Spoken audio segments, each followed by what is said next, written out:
The phone rang at 2:47 in the morning. Mark stared at the unknown number, his thumb hovering over the decline button. Snow swirled against the window of his one-bedroom apartment. His 6-year-old daughter slept in the next room, clutching a worn, stuffed bunny. The phone kept ringing. He answered. A woman's voice came through, trembling and barely above a whisper. "Mark, it's Sarah. Sarah from Oak Creek High. Can you come get me?" He locked the door. "I'm outside and it's freezing and I don't have anywhere to go." He looked at his sleeping daughter, then at the blizzard outside. Before we continue, I'd love to know where you're listening from today. Drop your city or country in the comments. And if you're new here, consider subscribing so you don't miss what happens next. 3 hours earlier, Mark had come home from a 10-hour shift, fixing engines at a grim auto repair shop. His hands still smelled like grease and oil. The apartment was dark, except for the television's blue glow, where his daughter, Lily, had fallen asleep on the couch. Her small body curled around a bunny so old its fabric had worn thin in patches. He stood in the doorway for a moment, watching her breathe. She was 6 years old, and she was everything he had. Mark lifted her gently, careful not to wake her, and carried her to the bedroom. The apartment was small enough that 5 steps took him from the living room to her bed. He tucked the quilt around her shoulders and placed the bunny under her arm. She stirred slightly, murmuring something he couldn't understand, then settled back into sleep. He closed her door halfway and returned to the living room. Dirty dishes sat in the sink. A stack of bills covered one corner of the kitchen table, some of them marked with red letters he tried not to look at. Laundry spilled from a basket by the couch, waiting to be folded. Mark sat down heavily and pulled out his wallet. $42 until Friday. He did the math in his head, the same calculation he'd done 1,000 times. Rent was due in 2 weeks. Lily needed new boots because her toes were pushing against the front of her old ones. The heating bill was already a month behind. He leaned back and let his eyes close. On the wall across from him hung a drawing Lily had made in marker. 2 stick figures holding hands inside a small house. Just 2 figures. No one else. That was when the phone rang. The number was unfamiliar. His first instinct was to ignore it. Nothing good ever came from unknown calls in the middle of the night. But something made him answer anyway. The voice on the other end sent him 15 years into the past. Sarah. He hadn't heard that voice since high school, since a night after graduation when they'd sat on the hood of his car and talked until the sun came up. She'd been wearing a leather pendant he'd bought her with 3 weeks of grocery bagging money. They'd almost kissed that night, almost became something more. But life had other plans. She moved away that summer. He stayed. They lost touch the way young people do. Slowly and then all at once. Now her voice came through the phone, stripped of everything he remembered. No laughter, no warmth, just fear. "Can you come get me?" He locked the door. Mark was already reaching for his keys. "Where are you?" She gave him an address on the other side of the city. He wrote it on the back of an envelope, his handwriting barely legible. "I'll be there in 20 minutes. Stay somewhere warm if you can." He hung up and stood in the middle of his apartment, caught between 2 impossible choices. He couldn't leave Lily alone, but he couldn't leave Sarah out there either. Mrs. Higgins. The thought came to him like a lifeline. His neighbor across the hall, a retired woman who'd watched Lily a dozen times before when his shifts ran late. He knocked on her door, apologizing for the hour, explaining only that there was an emergency. She asked no questions, just pulled on her shawl and shuffled across to his apartment. Mark drove through streets that were empty, except for the snow. His wipers could barely keep up with the flurry. At red lights, he caught himself gripping the steering wheel so hard his knuckles ached. He found her at a bus shelter near her address, huddled under the plexiglass that did almost nothing to block the biting wind. She was freezing, wearing only a thin cardigan and jeans. When his headlight swept across her, he saw the bruise on her cheekbone, dark and swollen. She got into his car without a word. Melting snow dripped from her hair onto the seats. Her hands were shaking, and not just from the cold. Mark pulled off his heavy coat and handed it to her. She wrapped it around her shoulders like armor. For several minutes, neither of them spoke. The only sounds were the wind on the roof and the rhythm of the wipers. Then Sarah reached out and touched something hanging from his rear-view mirror, a thin leather pendant tarnished with age. "You still have it," she said, her voice barely above a whisper. "It reminds me of simpler times." She let go of the pendant and turned to look out the window. "I'm sorry, Mark. I didn't know who else to call. My family's gone. My friends, he made sure I lost them all. Your number was the only one I still remembered by heart." He didn't ask who he was. The bruise on her face told him enough. They pulled up to his apartment building. The snow had softened to a steady drift. Mark cut the engine but didn't move to get out. "It's small," he said, staring at the building's front door. "Really small, and I've got a kid, so it's not quiet, but there's still room if you need it." Sarah shook her head slowly. "I can't do that to you. You have your own life, your own problems." "Sarah, it's almost 3 in the morning. You're bleeding. We'll figure the rest out tomorrow." She looked at him, then really looked, and something in her expression cracked open. She nodded once and followed him inside. The apartment was dark when they entered.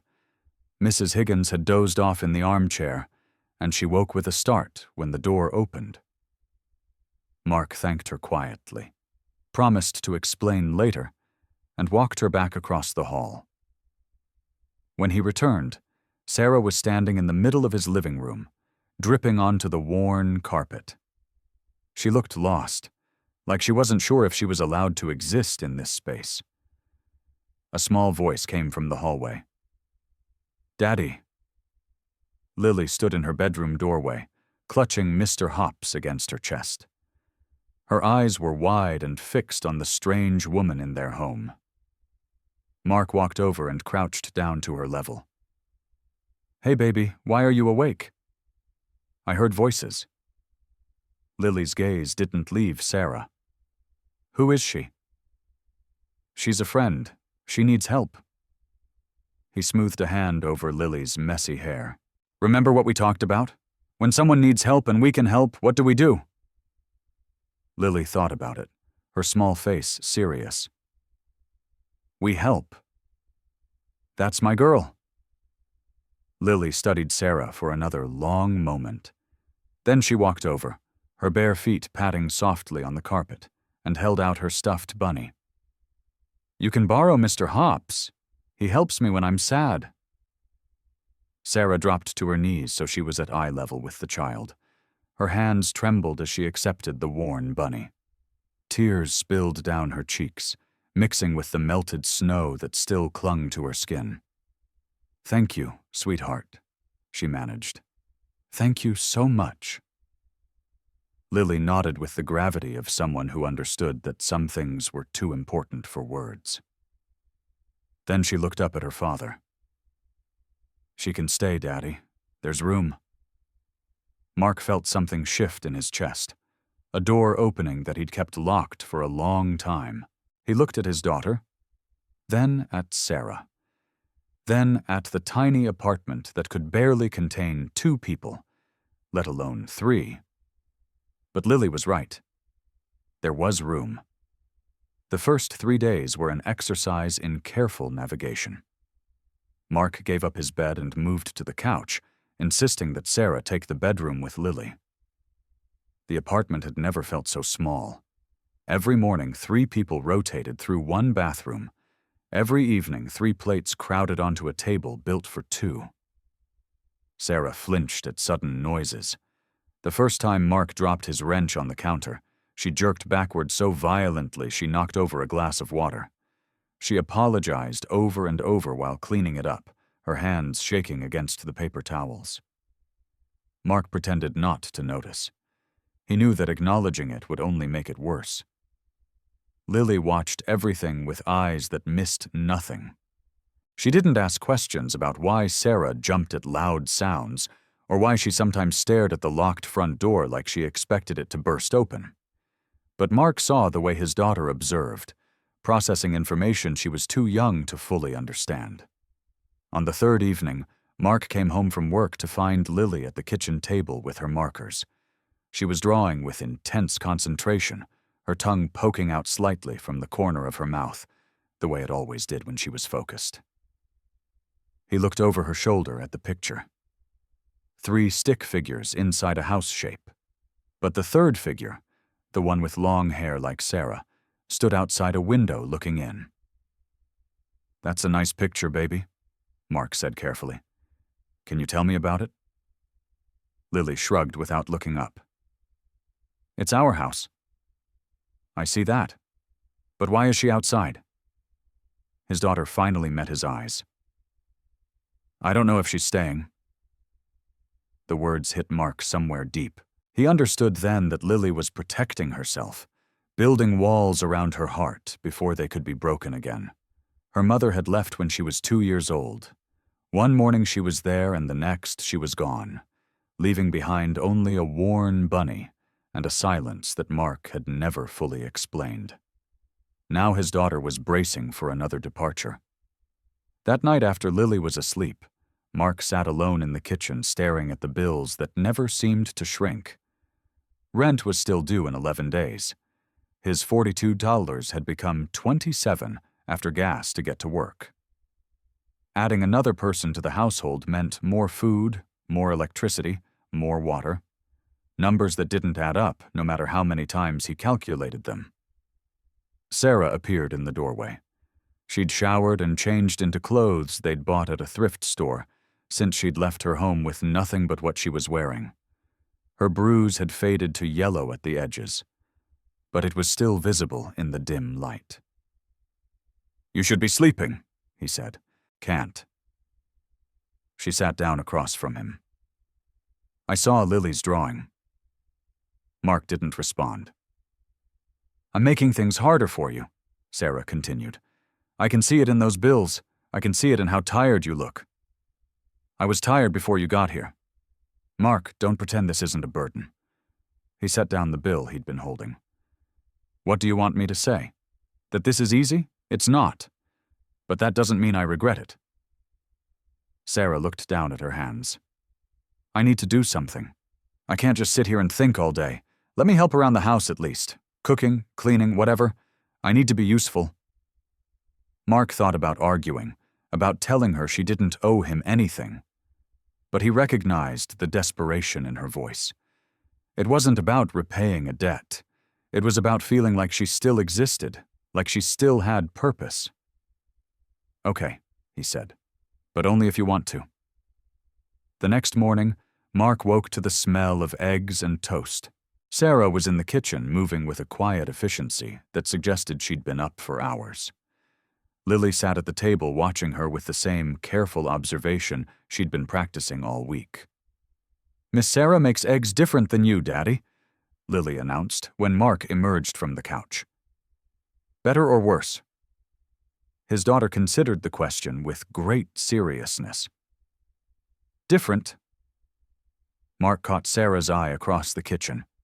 For the first time since that snowy night, she almost smiled. The days began to develop a rhythm. Mark went to work.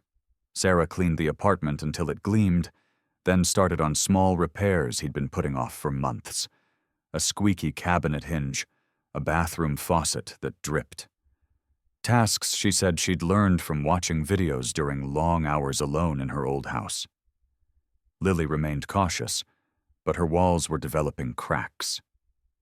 On the 5th day, Sarah found her drawing at the kitchen table and asked if she could sit down. "You're really good at this," Sarah said, studying the marker landscape Lily was creating. "Can you teach me?" Lily's eyebrows rose. It was clear that adults didn't usually ask children to teach them things. She handed Sarah a blue marker with the gravity of a surgeon passing a scalpel. "You have to stay inside the lines," Lily instructed, "but not too much. A little bit outside is okay because it makes it look more real." They drew together in silence for a while. Then Lily spoke without looking up from her paper. "Miss Sarah, do you have a mommy?" Sarah's hand stilled over her drawing. "I did. She passed away a few years ago." "My mommy went away too." Lily pressed harder with her yellow marker, filling in a sun. "But she didn't die. She just left." The air in the room felt heavier. Sarah searched for the right words and found none.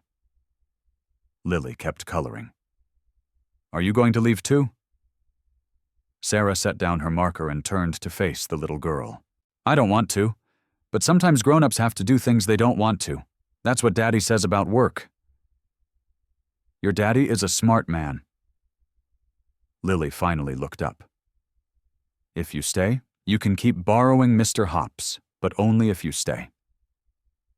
That evening, after Lily had gone to bed, Mark and Sarah sat on the couch while snow tapped against the windows.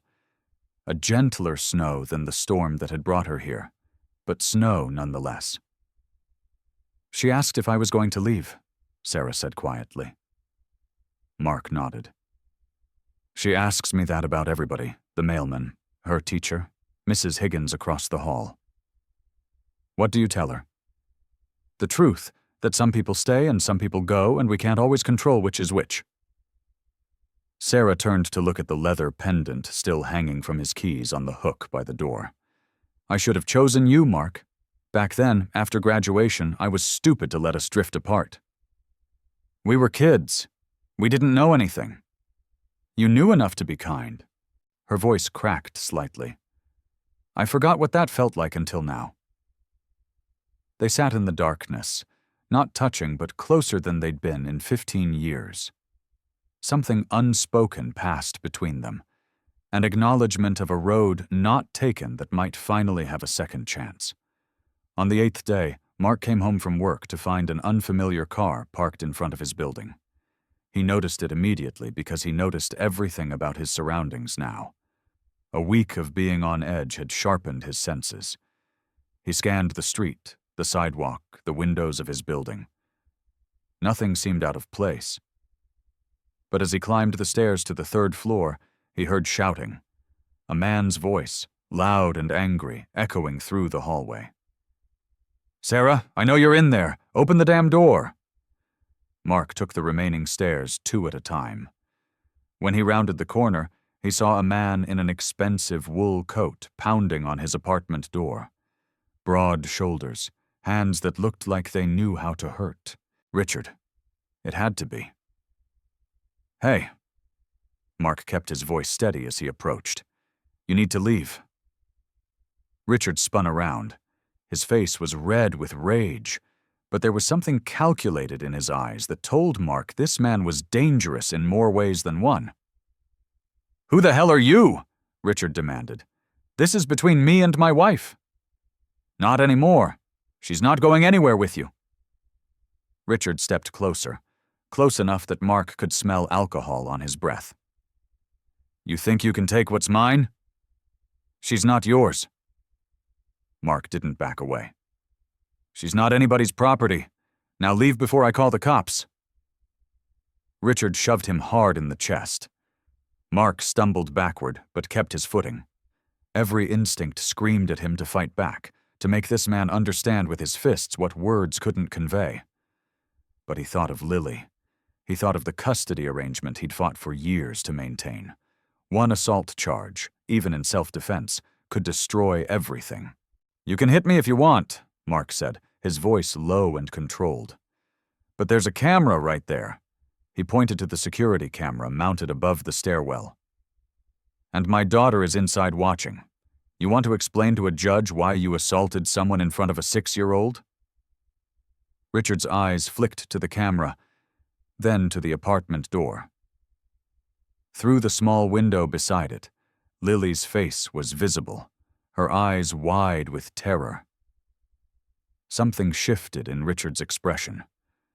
The rage didn't disappear, but it retreated behind a mask of cold calculation. "This isn't over," he said quietly. The words meant only for Mark. "She belongs with me, and she knows it." He turned and walked down the stairs, his footsteps echoing long after he disappeared. Mark waited until he heard the car engine start and pull away. Then he unlocked the door with hands that were steadier than they should have been. Inside, Sarah was pressed against the wall, trembling so violently she could barely stand. Lily hadn't moved from the window, her face pale and frozen. Mark went to his daughter first. He knelt down and wrapped his arms around her, feeling her small body shaking against his chest. "Daddy, that man was scary," she whispered. "I know, baby, but he's gone now. I won't let anyone hurt you ever." He held her until the shaking stopped, then carried her to the bedroom and tucked her in with Mr. Hops. She clung to the bunny like a lifeline, her eyes still too wide in her small face. When he returned to the living room, Sarah had slid down the wall to the floor. Tears streamed silently down her cheeks. "I'm so sorry," she said. "I brought this to your door, to your daughter. This is exactly what I was afraid of." Mark sat down beside her on the floor. "How did he find you?" "Phone. He must have tracked it before I thought to turn off the location. I should have known. He always finds me." She buried her face in her hands. "I should leave tonight before he comes back." "And go where?" "I don't know. A shelter, the street, anywhere that's not here. Putting you and Lily in danger." Mark was quiet for a long moment. Then he reached over and gently pulled her hands away from her face. "You're not going anywhere tonight. We're going to lock the door, and tomorrow I'm going to figure out what our options are. But you don't run scared in the middle of the night. That's what he wants." Sarah stared at him like he was speaking a language she'd forgotten how to understand. "Why are you doing this? You barely know me anymore." "I know enough." He stood and offered her his hand. "Come on, you need sleep."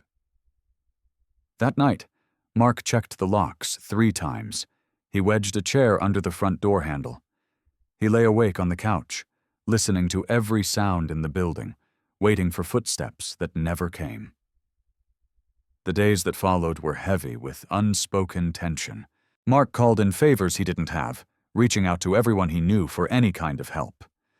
A coworker mentioned a lawyer who did pro bono work through a domestic violence shelter. Mark got the number and made an appointment. But at home, things were fracturing. The stress was getting to him in ways he couldn't hide. His shifts felt longer. His patience felt shorter.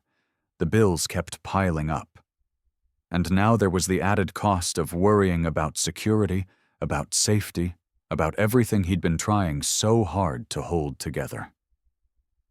On the 10th night, Lily spilled her milk across the kitchen table. It soaked through her homework, turning careful pencil marks into gray smudges. "Lily!" Mark's voice came out sharper than he intended, loud enough to make both Lily and Sarah flinch. "Can't you be more careful?" The moment the words left his mouth, he wanted to take them back. Lily's face crumpled.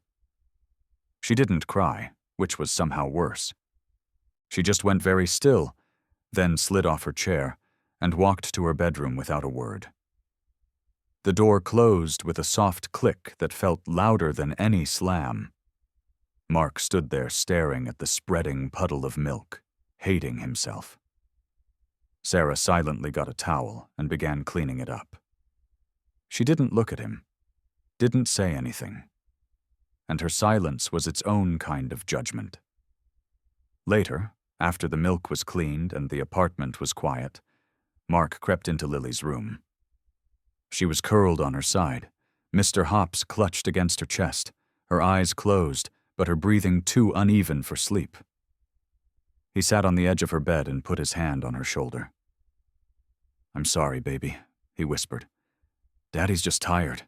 But that's not an excuse. I shouldn't have yelled at you. Lily didn't respond. Maybe she was asleep after all. Or maybe she just didn't have words for what she was feeling. Mark stayed there for a long time, his hand on his daughter's shoulder, wondering when he'd become the kind of father he'd promised himself he'd never be. The next morning, Sarah was quieter than usual.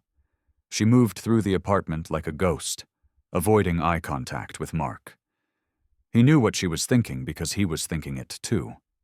This wasn't working. Something had to give. But he didn't know what, and neither did she. So they said nothing, and let the silence grow. On the 12th day, Mark came home to find Sarah on the phone speaking in hushed tones. She hung up quickly when she saw him. "Who was that?" "A shelter downtown. They have a bed available starting next week." Mark felt something cold settle in his chest. "You're leaving?" "I'm thinking about it." Sarah couldn't meet his eyes.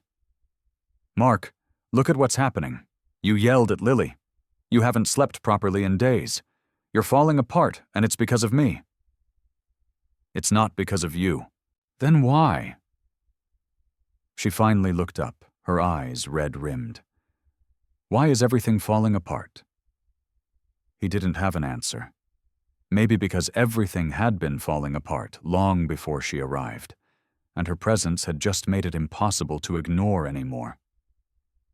That afternoon, Lily drew another picture. Mark found it on the kitchen table after his daughter had gone to bed. 2 stick figures inside a house, a third figure outside the door. Back turned, walking away. He stared at it for a long time. At 2 a.m, unable to sleep, Mark walked to the bedroom door and pushed it open a crack. Sarah was awake, sitting up against the headboard, staring at nothing. Lily slept beside her, Mr. Hops tucked under her chin. Sarah saw him and put a finger to her lips. She carefully extracted herself from the bed and joined him in the hallway. "I saw Lily's picture," she said quietly. "So did I. She's waiting for me to leave. She's already grieving it." Mark leaned against the wall. "What do you want to do?" "I don't know what I want anymore. I only know what I don't want." Sarah's voice was barely audible. "I don't want to hurt that little girl. I don't want to hurt you. But staying seems to hurt everyone, and leaving seems to hurt everyone, and I don't know how to exist in a world where every choice causes pain." She was crying now, silent tears that she wiped away impatiently. "The shelter called back today," she continued. "They can take me tomorrow if I want. They have resources, legal aid, job placement, everything I need to start over." "Is that what you want? To start over somewhere else?" Sarah closed her eyes. "I want to not be a burden. For once in my life, I want to stand on my own 2 feet without dragging someone else down with me." Mark understood. He hated it. But he understood. She wasn't running away from him. She was running towards something she'd never had, an identity that wasn't defined by the men around her. "If that's what you need," he said slowly, "then you should go." She opened her eyes. Something in them broke. "You're not going to fight for me to stay?" "Is that what you want me to do?" The question hung between them, unanswered and unanswerable. In the morning, Mark left for work before anyone else was awake. He couldn't face it. Couldn't face her. Couldn't face the goodbye that was coming, whether he wanted it or not. When he came home that evening, the apartment was quiet in a way that made his heart stop. Sarah's few belongings were gone. Her shoes weren't by the door. The bathroom no longer held her toothbrush. On the kitchen table, he found a letter. "Mark, thank you for everything. But I can't keep doing this to you and Lily. You opened your door when no one else would. That means everything. But I have to find my own way now. Please tell Lily I'm sorry, and that Mr. Hops helped." So, beside the letter on Lily's bed lay the worn, stuffed bunny. Sarah had given it back. Mark stood in the empty apartment, the letter crumpling in his fist. Then he heard a small voice from the hallway. She left. Lily stood in the doorway to her room, her face pale like Mommy. Mark dropped the letter and went to his daughter. He knelt down in front of her, searching for words that wouldn't come. "Daddy," Lily whispered, "why does everyone leave us?" The question broke something open inside him. All the walls he'd built, all the careful distances he'd maintained, all the protection he'd wrapped around his heart to keep from being hurt again. None of it mattered when his daughter looked at him with those eyes. He didn't have an answer. He'd never had an answer. But for the first time, he realized that maybe the answer wasn't about why people left. Maybe it was about fighting for them to stay. Mark stood in the middle of his apartment, his daughter's question echoing in his ears. "Why does everyone leave us?" He looked at Lily, at her small face, that had learned too young to expect disappointment. He looked at the letter crumpled in his hand, at the bunny lying abandoned on the bed, and he made a decision. "Baby, I need you to stay with Mrs. Higgins for a little while." He was already moving toward the door, grabbing his keys from the hook. The leather pendant swung and caught the light. Lily's eyes went wide. "Where are you going?" "To bring her back." He knelt down in front of his daughter. "Or at least to ask her to stay. The rest is up to her." "What if she says no?" Mark touched Lily's cheek gently. "Then at least we tried. At least she'll know we wanted her here." He knocked on Mrs. Higgins's door, explained he had an emergency, and was in his car within 3 minutes. The shelter. He could call them, find out if Sarah had arrived, but something told him she hadn't gone there. Not yet. He thought about what she'd told him during those late-night conversations. Fragments of her past that she'd shared like pieces of broken glass, careful not to cut either of them. Her mother, who died 3 years ago. The lakeshore park where they used to go when Sarah was young. "The water helps wash away the bad thoughts," her mother used to say. Mark drove toward the lake. The park was nearly empty in the fading afternoon light. A few joggers on the path, a man walking his dog, and there on a bench facing the gray, icy water, a woman with a duffel bag at her feet. Mark parked and walked toward her. His footsteps crunched on the frozen gravel path, loud enough that she heard him coming. She didn't turn around. He sat down on the bench beside her. The lake moved slowly past them, steel gray and quiet. "You should be with Lily," Sarah said without looking at him. "Mrs. Higgins is with her. She'll be fine for an hour." Sarah kept her eyes on the water. "How did you know I'd be here?" "You told me about this place, about your mother." She nodded slowly, as if she'd forgotten she'd shared that piece of herself. "I used to come here when I was a kid, whenever things got bad at home, before it got worse, before Richard." She finally turned to look at him. Her eyes were red but dry. "I can't keep being your problem, Mark. You're not my problem." He held her gaze. "You're my choice." The words hung in the air between them. Sarah shook her head. "You don't know what you're choosing. Richard won't stop. He'll keep coming. He'll make your life hell.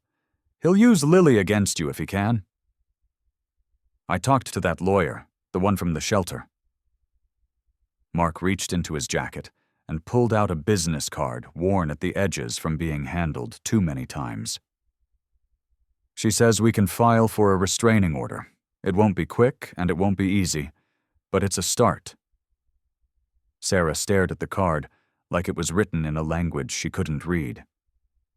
"You did that?" "I did that for us, all 3 of us." "There is no us, Mark. There's you and Lily, and I'm just someone who crashed into your life because I had nowhere else to go." Mark turned on the bench so he was facing her fully. "You want to know why I still have that pendant? The one from graduation?" Sarah didn't answer. Because it reminds me of the last time I let something good slip away without fighting for it. I was 17 years old and I thought I had all the time in the world. I thought if something was meant to be, it would just happen. He shook his head. I'm not 17 anymore, and I'm done waiting for things to just happen. What are you saying? I'm saying that my apartment is too small, my bank account is too empty, and I've got a little girl who's already had her heart broken once. He reached over and took Sarah's hand. She flinched but didn't pull away. But she drew a picture this morning. You want to know what it was? Sarah shook her head. 2 people in a house, and a third person walking away. Mark squeezed her hand gently. She's already grieving you, Sarah. She's already convinced herself you're gone. And when I asked her why everyone leaves, I didn't have an answer. I've never had an answer. But I'm tired of not having answers. I'm tired of letting people walk away because fighting for them is hard. Sarah's composure finally cracked. Tears spilled down her cheeks, and she didn't wipe them away. If you stay, Mark continued, we'll figure it out together. Not because I feel sorry for you, not because I owe you anything, but because I want you there. Lily wants you there. And maybe that's enough. Maybe that's all any of us can offer each other. What if it's not enough? Her voice was barely a whisper. What if I'm too broken? What if I can't be what you need me to be? I'm not asking you to be anything except yourself. The rest we figure out as we go. Sarah looked back at the lake. The sun was setting now, painting the water gold and orange against the ice. Okay, she said finally. Mark blinked. Okay, I'll stay. She turned to face him, and something in her expression had shifted. Not fixed, not healed, but different, lighter. But I'm paying rent as soon as I get a job, and I'm filing for divorce, and I'm not going to be some damsel you rescued. I'm going to stand on my own feet, even if I have to learn how. Mark felt a smile tugging at the corner of his mouth. Deal. They sat there for a while longer, watching the sun sink below the horizon. Then Mark stood and offered her his hand. Come on. There's a little girl at home who needs to know you're not leaving. Sarah took his hand and let him pull her to her feet. She picked up her duffel bag and followed him to the car. The drive back was quiet, but it was a different kind of quiet than before. Not heavy with unspoken words, but light with things that didn't need to be said. When they walked through the apartment door, Lily was sitting on the couch with Mrs. Higgins pretending to watch television, but her eyes went straight to Sarah, wide and uncertain. Sarah set down her bag and walked over to the couch. She knelt down so she was at eye level with Lily. I'm sorry I left, she said. That wasn't fair to you. Lily clutched Mr. Hops tighter. Are you going to leave again? I don't want to, but I can't promise that bad things won't happen. I can only promise that I'll try my best to stay. Sarah reached out and gently touched Lily's cheek. Is that okay? Lily considered this with the seriousness of a judge weighing evidence. Then she held out the bunny. You forgot Mr. Hops. Sarah took the bunny and held it against her chest. Thank you for keeping him safe for me. That night, after Mrs. Higgins had gone home and Lily was asleep, Mark and Sarah sat on the couch in the darkness. The apartment was still too small. The bills were still piled on the table. Nothing had really changed, and yet everything had. Thank you for coming to find me, Sarah said quietly. Thank you for answering the phone that night. She leaned her head against his shoulder. He put his arm around her. Outside, the city hummed with its endless noise. But inside the apartment, there was peace. 3 weeks later, Lily presented Mark with a new drawing. 3 stick figures inside a house, all of them smiling, and above the door, in careful marker letters, one word: home. Mark looked at his daughter, then at Sarah, who was washing dishes and humming a song he didn't recognize. Ordinary, simple, and perfect because of it. "This is beautiful, baby," he said. Lily nodded with complete confidence. "I know." That night, long after everyone should have been asleep, Mark stood at the window looking out at the city lights reflecting off the snow. Sarah came up beside him. "There's still room, you know," he said softly. "Not just in the apartment." Sarah took his hand and interlaced her fingers with his. "I know," she said. Outside, the city sprawled, endless and indifferent. But in one small apartment on the 3rd floor, a light stayed on. A single point of warmth in the darkness. A family that had chosen each other. A home that had room enough for 3. Moral of the story. Family isn't always defined by blood, but by the courage to open the door when you are afraid, and the commitment to stay when the world gives you every reason to leave. True love is not just a feeling, but the daily choice to be someone's safe harbor in the storm.